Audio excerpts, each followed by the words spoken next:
103वी पुण्यतिथी आहे. देशाला अनेक महानायक देण्याच्या महाराष्ट्राच्या भूमीला मी कोटी कोटी वंदन करते.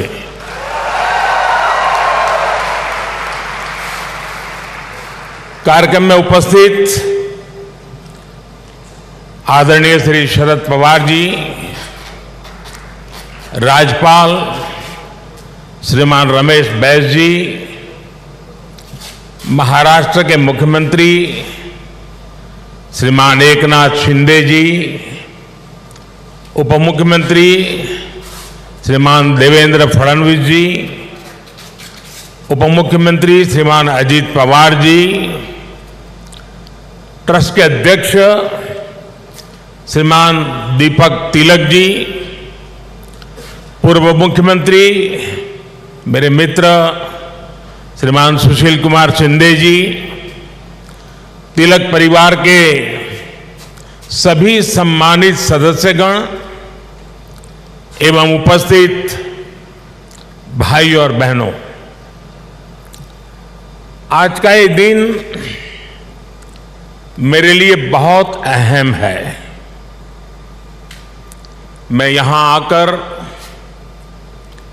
जितना उत्साहित हूं उतना ही भावुक भी हूं. आज हम सब के आदर्श और भारत के गौरव बाल गंगाधर तिलक जी की पुण्यतिथि है. साथ ही आज अन्ना भाऊ साठे जी की जन्म जयंती भी है. लोकमान्य तिलक जी तो हमारे स्वतंत्रता इतिहास के माथे के तिलक है.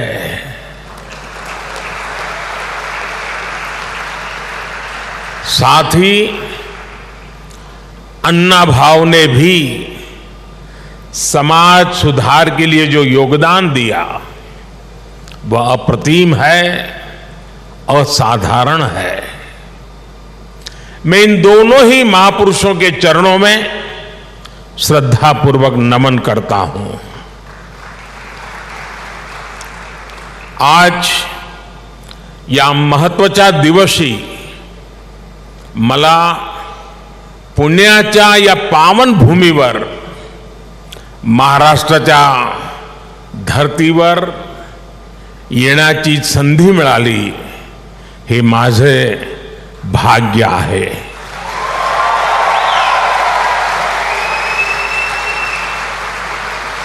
ये पुण्यभूमि छत्रपति शिवाजी महाराज की धरती है. ये चाफेकर बंधुओं की पवित्र धरती है. इस धरती से ज्योतिबा फुले, सावित्रीबाई फुले की प्रेरणाएं और आदर्श जुड़े हैं.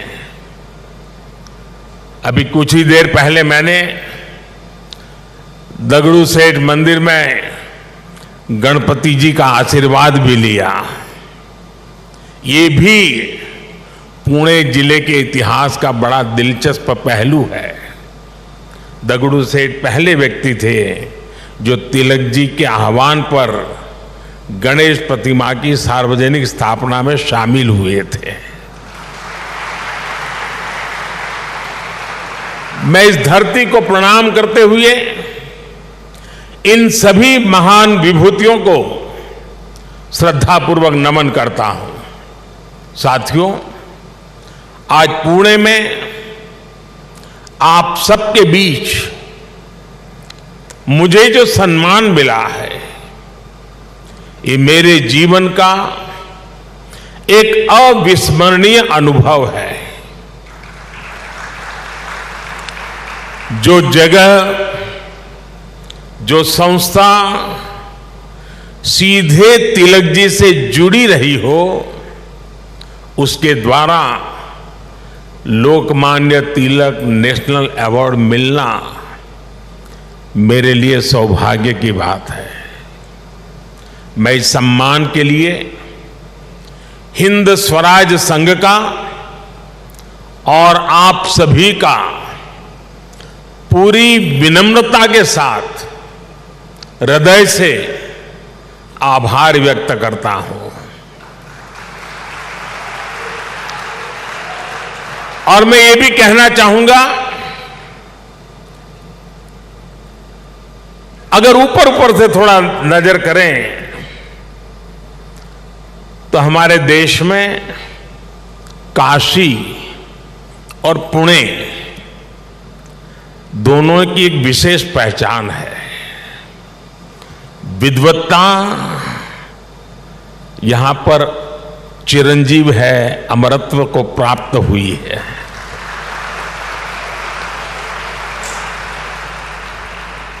और जो पुणे नगरी विद्वत्ता की दूसरी पहचान हो, उस भूमि पे सम्मानित होना जीवन का इससे बड़ा कोई गर्व और संतोष की अनुभूति देने वाली घटना नहीं हो सकती है। लेकिन साथियों, जब कोई अवार्ड मिलता है तो उसके साथ ही हमारी जिम्मेदारी भी बढ़ जाती है। आज जब उस अवार्ड से तिलक जी का नाम जुड़ा हुआ हो तो दायित्व बोध और भी कई गुना बढ़ जाता है। मैं लोकमान्य तिलक नेशनल अवार्ड को 140 करोड़ देशवासियों के चरणों में समर्पित करता हूं।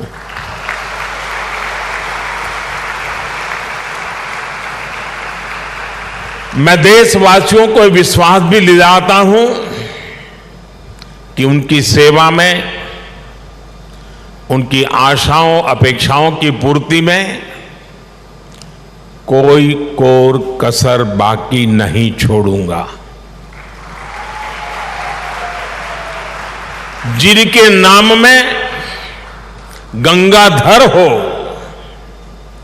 उनके नाम पर मिले इस अवार्ड के साथ जो धनराशि मुझे दी गई है वो भी गंगा जी को समर्पित कर रहा हूं। मैंने पुरस्कार राशि नमामि गंगे परियोजना के लिए दान देने का निर्णय लिया है। साथियों, भारत की आजादी में लोकमान्य तिलक की भूमिका को, उनके योगदान को कुछ घटनाओं और शब्दों में नहीं समेटा जा सकता है। तिलक जी के समय और उनके बाद की स्वतंत्रता संग्राम से जुड़ी जो भी घटनाएं और आंदोलन हुए, उस दौर में जो भी क्रांतिकारी और नेता हुए, तिलक जी की छाप सब पर थी, हर जगह थी। इसलिए खुद अंग्रेजों को भी तिलक जी को the father of the Indian unrest कहना पड़ा था। तिलक जी ने भारत के स्वतंत्रता आंदोलन की पूरी दिशा ही बदल दी थी। जब अंग्रेज कहते थे कि भारतवासी देश चलाने के लायक नहीं है, तब लोकमान्य तिलक ने कहा कि स्वराज्य हमारा जन्मसिद्ध अधिकार है। अंग्रेजों ने धारणा बनाई थी कि भारत की आस्था, संस्कृति, मान्यताएं, ये सब पिछड़ेपन का प्रतीक है। लेकिन तिलक जी ने इसे भी गलत साबित किया। इसलिए भारत के जनमानस ने न केवल खुद आगे आकर तिलक जी को लोकमान्यता दी, बल्कि लोकमान्य का खिताब भी दिया।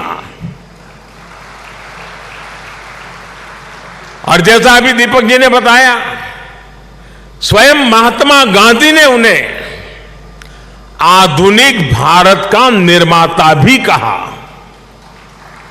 हम कल्पना कर सकते हैं कि तिलक जी का चिंतन कितना व्यापक रहा होगा, उनका विजन कितना दूरदर्शी रहा होगा। साथियों, एक महान नेता वो होता है जो एक बड़े लक्ष्य के लिए न केवल खुद को समर्पित करता है, बल्कि उस लक्ष्य की प्राप्ति के लिए संस्थाएं और व्यवस्थाएं भी तैयार करता है। इसके लिए हमें सबको साथ लेकर आगे बढ़ना होता है, सबके विश्वास को आगे बढ़ाना होता है। लोकमान्य तिलक के जीवन में हमें ये सारी खूबियां दिखती हैं।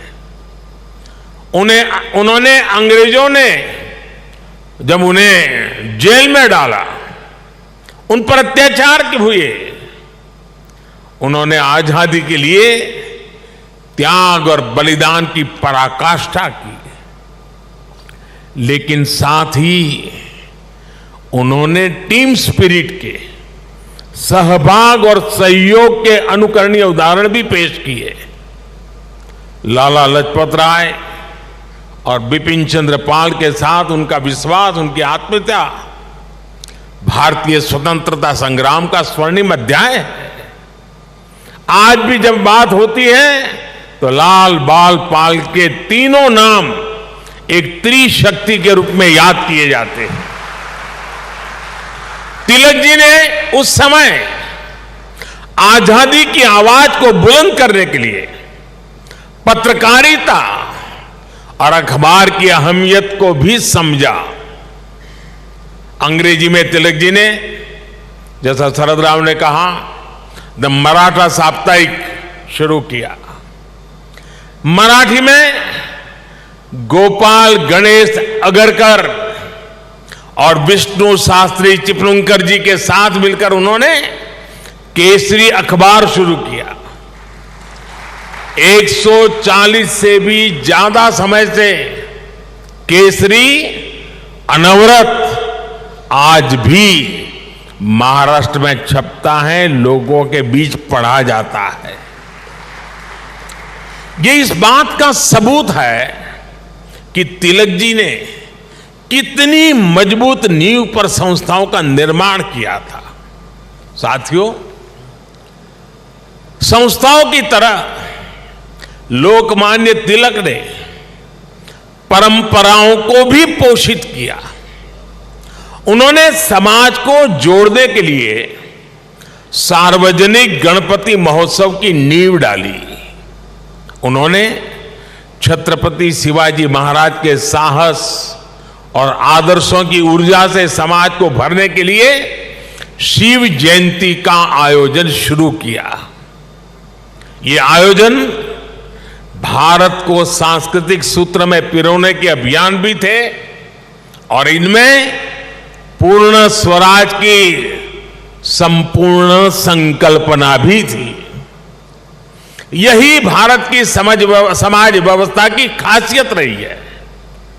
भारत ने हमेशा ऐसे नेतृत्व को जन्म दिया है जिसने आजादी जैसे बड़े लक्ष्यों के लिए भी संघर्ष किया और सामाजिक बुराइयों के खिलाफ नई दिशा भी दिखाई।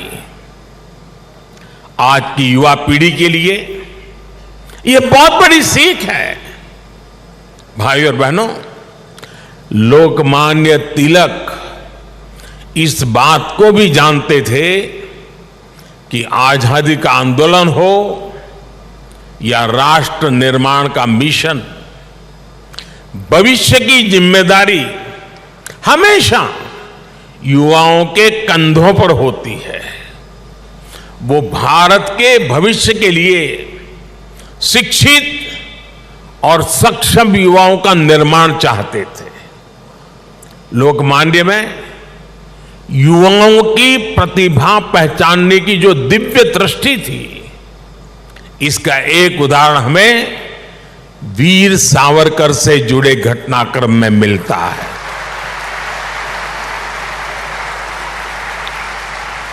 उस समय सावरकर जी युवा थे। तिलक जी ने उनकी क्षमता को पहचाना।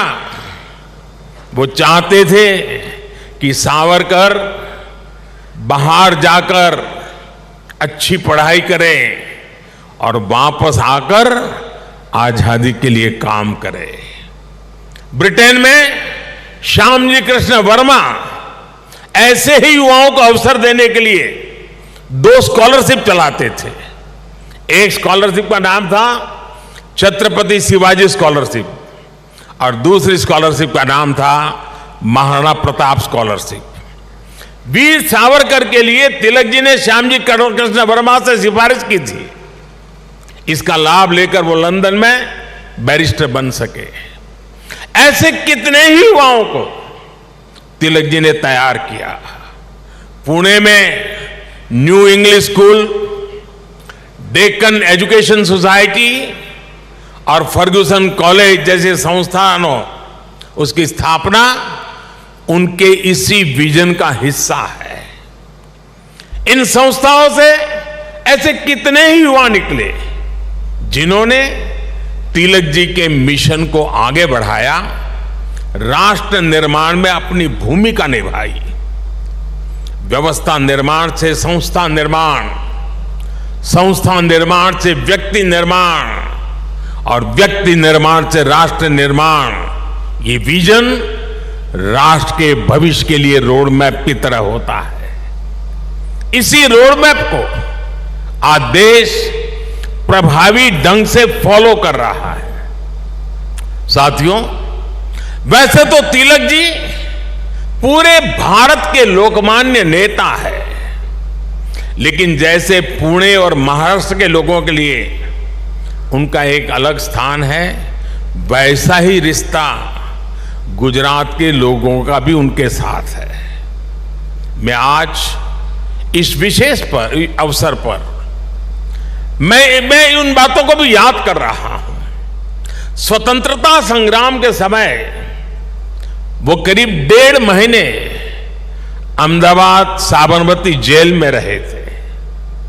इसके बाद 1916 में तिलक जी अहमदाबाद आए और आपको जानकर के खुशी होगी, उस समय जब अंग्रेजों की पूरी तरह जुल्म चलते थे, अहमदाबाद में तिलक जी के स्वागत में और उनको सुनने के लिए उस जमाने में 40,000 से ज्यादा लोग उनका स्वागत करने के लिए आए थे। और खुशी की बात यह है कि उनको सुनने के लिए उस समय ऑडियंस में सरदार वल्लभ भाई पटेल भी थे। उनके भाषण ने सरदार साहब के मन में एक अलग ही छाप छोड़ी। बाद में सरदार पटेल अहमदाबाद नगर पालिका के प्रेसिडेंट बने, म्युनिसिपैलिटी के प्रेसिडेंट बने। और आप देखिए उस समय के व्यक्तित्व की सोच कैसी होती थी। उन्होंने अहमदाबाद में तिलक जी की मूर्ति लगाने का फैसला किया। और सिर्फ मूर्ति लगाने का फैसला किया नहीं, उनके निर्णय में भी सरदार साहब की लौह पुरुष की पहचान मिलती है। सरदार साहब ने जो जगह चुनी वो जगह थी विक्टोरिया गार्डन। अंग्रेजों ने रानी विक्टोरिया की हीरक जयंती मनाने के लिए अहमदाबाद में 1897 में 1897 में विक्टोरिया गार्डन का निर्माण किया था। यानी ब्रिटिश महारानी के नाम पर बने पार्क में उनकी छाती पर सरदार पटेल ने इतने बड़े क्रांतिकारी लोकमान्य तिलक की मूर्ति लगाने का फैसला कर लिया।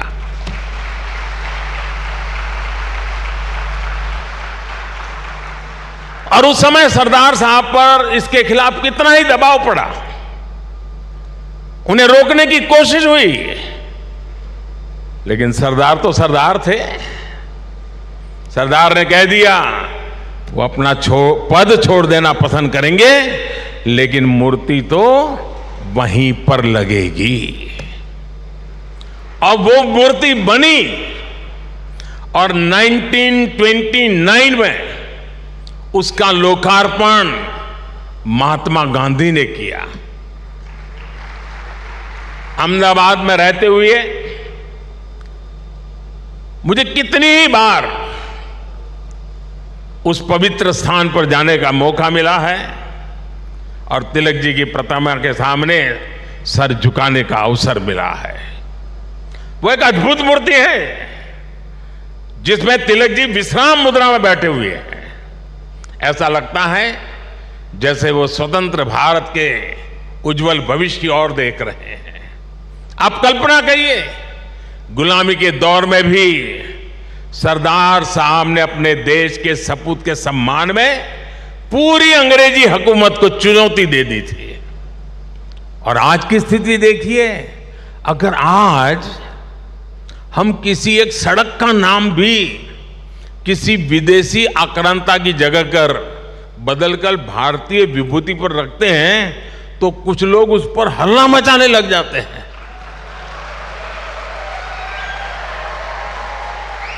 उनकी नींद खराब हो जाती है। साथियों, ऐसा कितना ही कुछ है जो हम लोकमान्य तिलक के जीवन से सीख सकते हैं। लोकमान्य तिलक गीता में निष्ठा रखने वाले व्यक्ति थे। वो गीता के कर्मयोग को जीने वाले व्यक्ति थे। अंग्रेजों ने उन्हें रोकने के लिए उन्हें भारत के दूर पूरब में मांडले की जेल में डाल दिया, लेकिन वहां भी तिलक जी ने गीता का अपना अध्ययन जारी रखा। उन्होंने देश को हर चुनौती से पार पाने के लिए गीता रहस्य के जरिए कर्मयोग की सहज समझ दी, कर्म की ताकत से परिचित करवाया। साथियों, बाल गंगाधर तिलक जी के व्यक्तित्व के एक और पहलू की तरफ मैं आज देश के युवा पीढ़ी का ध्यान आकर्षित करना चाहता हूं। तिलक जी की एक बड़ी विशेषता थी कि वो लोगों को खुद पर विश्वास करने के बड़े आग्रही थे और करना सिखाते थे। वो उन्हें आत्मविश्वास से भर देते थे। पिछली शताब्दी में जब लोगों के मन में ये बात बैठ गई थी कि भारत गुलामी की बेड़ियां नहीं तोड़ सकता, तिलक जी ने लोगों को आजादी का विश्वास दिया। उन्हें हमारे इतिहास पर विश्वास था, उन्हें हमारी संस्कृति पर विश्वास था, उन्हें अपने लोगों पर विश्वास था, उन्हें हमारे श्रमिकों उद्यमियों पर विश्वास था, उन्हें भारत के सामर्थ्य पर विश्वास था। भारत की बात आते ही कहा जाता था यहां के लोग ऐसे ही हैं, हमारा कुछ नहीं हो सकता।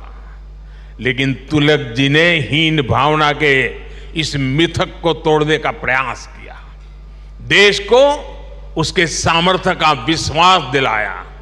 साथियों, अविश्वास के वातावरण में देश का विकास संभव नहीं होता। कल मैं देख रहा था, पुणे के ही एक सज्जन श्रीमान मनोज पोचाट जी ने मुझे एक ट्वीट किया है। उन्होंने मुझे 10 साल पहले की मेरी पुणे यात्रा को याद दिलाया है। उस समय जिस फर्गुसन कॉलेज की तिलक जी ने स्थापना की थी, उसमें मैंने तब के भारत में ट्रस्ट डेफिसिट की बात की थी।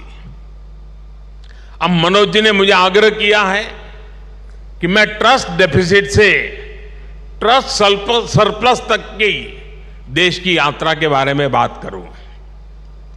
मैं मनोज जी का आभार व्यक्त करूंगा कि उन्होंने इस अहम विषय को उठाया है।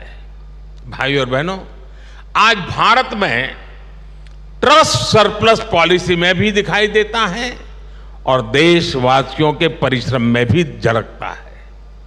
बीते 9 वर्षों में भारत के लोगों ने बड़े बड़े बदलावों की नींव रखी, बड़े बड़े परिवर्तन करके दिखाए। आखिर कैसे भारत दुनिया की 5वीं सबसे बड़ी अर्थव्यवस्था बन गया? ये भारत के लोग ही हैं जिन्होंने ये करके दिखाया। आज देश हर क्षेत्र में अपने आप पर भरोसा कर रहा है और अपने नागरिकों पर भी भरोसा कर रहा है। कोरोना के संकट काल में भारत ने अपने वैज्ञानिकों पर विश्वास किया और उन्होंने मेड इन इंडिया वैक्सीन बनाकर दिखाई और पुणे ने भी उसमें बड़ी भूमिका निभाई। हम आत्मनिर्भर भारत की बात कर रहे हैं क्योंकि हमें विश्वास है कि भारत ये कर सकता है। हम देश के आम आदमी को बिना गारंटी का मुद्रा लोन दे रहे हैं क्योंकि हमें उसकी ईमानदारी पर, उसकी कर्तव्य शक्ति पर विश्वास है। पहले छोटे छोटे कामों के लिए आम लोगों को परेशान होना पड़ता था। आज ज्यादातर काम मोबाइल पर एक क्लिक पर हो रहे हैं। कागजों को अटैच करने के लिए आपके अपने हस्ताक्षर पर भी आज सरकार विश्वास कर रही है। इससे देश में एक अलग माहौल बन रहा है, एक सकारात्मक वातावरण तैयार हो रहा है और हम देख रहे हैं कि विश्वास से भरे हुए देश के लोग देश के विकास के लिए कैसे खुद आगे बढ़कर काम कर रहे हैं। स्वच्छ भारत आंदोलन को इस जन विश्वास ने ही जन आंदोलन में बदला। बेटी बचाओ बेटी पढ़ाओ अभियान को इस जन विश्वास ने ही जन आंदोलन में बदला। लाल किले से मेरी एक पुकार पर कि जो सक्षम है उन्हें गैस सब्सिडी छोड़नी चाहिए, लाखों लोगों ने गैस सब्सिडी छोड़ दी थी। कुछ समय पहले ही कई देशों का एक सर्वे हुआ था। इस सर्वे में सामने आया कि जिस देश के नागरिकों को अपनी सरकार में सबसे ज्यादा विश्वास है, उस सर्वे ने बताया उस देश का नाम भारत है। ये बदलता हुआ जनमानस, ये बढ़ता हुआ जनविश्वास भारत के जन जन की प्रगति का माध्यम बन रहा है। साथियों, आज आजादी के 75 वर्ष बाद देश अपने अमृतकाल को कर्तव्य काल के रूप में देख रहा है। हम देशवासी अपने अपने स्तर से देश के सपनों और संकल्पों को ध्यान में रखकर काम कर रहे हैं। इसलिए आज विश्व भी भारत में भविष्य देख रहा है। हमारे प्रयास आज पूरी मानवता के लिए एक आश्वासन बन रहे हैं।